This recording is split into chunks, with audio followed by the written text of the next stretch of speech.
ASEAN Dailies. First and the foremost news from Southeast Asia.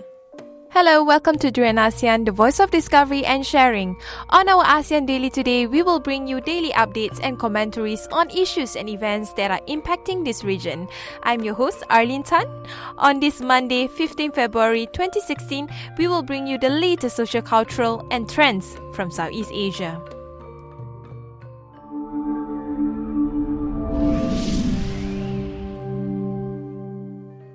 Our top story today.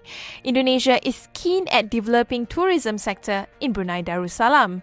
This was followed by Sultan Bolkiah's mission at diversifying Brunei's economy, considering the plunging global oil prices and an economy that is too dependent on oil at 85% of Brunei's total exports. This view was shared by Minister Councillor for Economic Affairs at the Indonesian Embassy in Brunei, Rudito Wigdagdo. He hopes that this would also improve the trade balance between both countries. While the number of Indonesian tourists to Brunei has steadily decreased, Brunei is so close to Indonesia geographically and have cultural similarities and speak the same language, which is the Malay language, obviously. Similarly, the numbers of tourist arrivals from Brunei to Indonesia are also relatively small. On the other hand, tourist arrivals to Indonesia are on the rise from other ASEAN countries. For example, from the Philippines was about 140,000, while from Cambodia and Vietnam was 110,000 and over 70,000 respectively. To improve the tourism industry in between both Brunei and Indonesia, it is important to address the issues in a holistic manner. This involves the importance of promoting interesting places, ensuring adequate human resources of the tour operators, providing good hospitality, services, transportation, including airplanes and public transportation. From tourism, we move to religion in the next news. In Singapore, Prime Minister Lee Hsien Loong has requested for an increase in the Republic's official Haj-quota from 680 to 800 to match with the growth of the local Muslim population. This was expressed in a letter addressed to King Salman bin Abdul Aziz Al Saud, conveyed by Minister for Communications and Information Yaakob Ibrahim. The original formula for the Haj-quota was decided by the Organization of Islamic Conference, or short for OIC. It was decided in 1987 and pegged to 0.1% of the local Muslim population. But since the Singapore's population of Muslims has grown by about 20%, making up about 800,000 of Singapore's population of 5.54 million. But the quota remains the same. Prime Minister Lee Hsien Loong also made a personal appeal to the King to grant an additional 200 places this year, on top of the revised quota of 800 for a total of 1,000 places. On the other hand, every year, some 3 million Muslims are making their way to Mecca to perform the Hajj, and it is also the largest annual gatherings anywhere.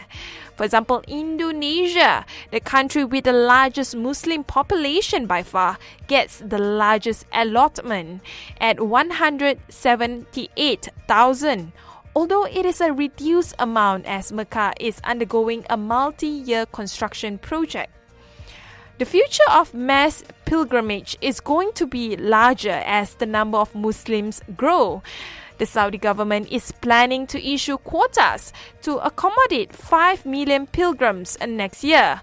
According to Saudi Haji Minister Bandar Hajar, in the coming 5 years, it is hoping to boost the yearly number to 30 million. I wonder how's that possible?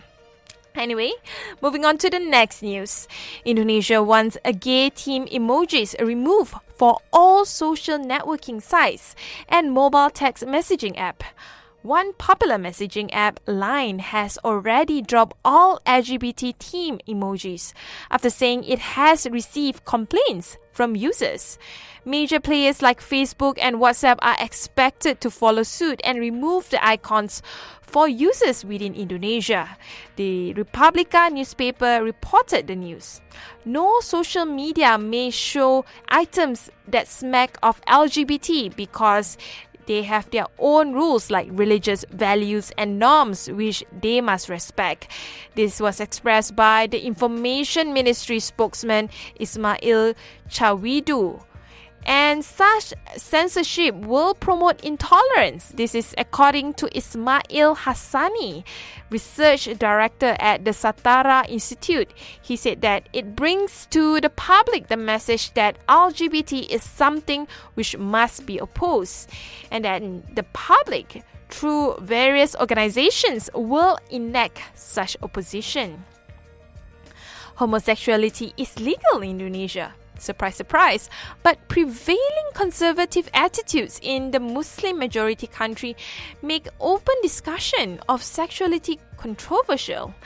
The LGBT community tend to become the scapegoats for such a negative sentiments by religious conservative.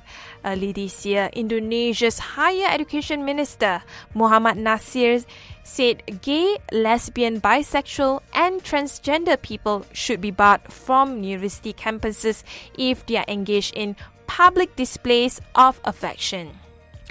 Anyway, the next news we focus on technology. One of the major hurdles in this region is the slow internet speed. Well, fret not, because Neumob wants to increase mobile app speed in Southeast Asia. Millions of people in this region are going online for the first time. This is through their smartphone. Well, because most don't really own a PC. The region's mobile-first approach makes it especially attractive for e-commerce, social network, and gaming companies. But when their apps work, that's it. Neumob, which is the Sunnyvale, California-based company, has added new servers in Malaysia and Vietnam to its global network. Its Southeast Asia launch focuses on its business-to-business app acceleration software development kit.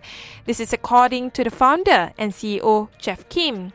The startup claims that its main product, Neumob Accelerator, enables apps to run 2 to 10 times faster, no matter what network they are on, which hopefully translates into better app performance and higher revenue and user retention rates.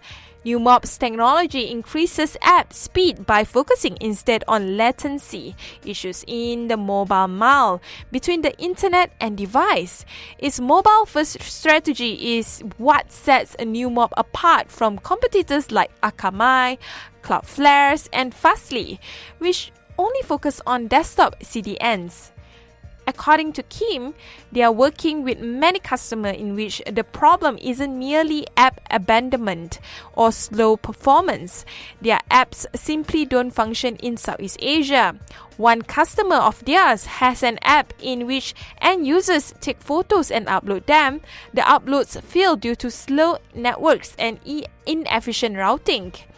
After tackling Malaysia, Neumob plans to focus on India, Vietnam, Indonesia in the future.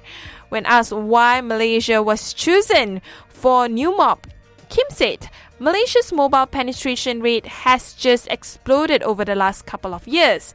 There are over 10 million smartphone users in Malaysia alone.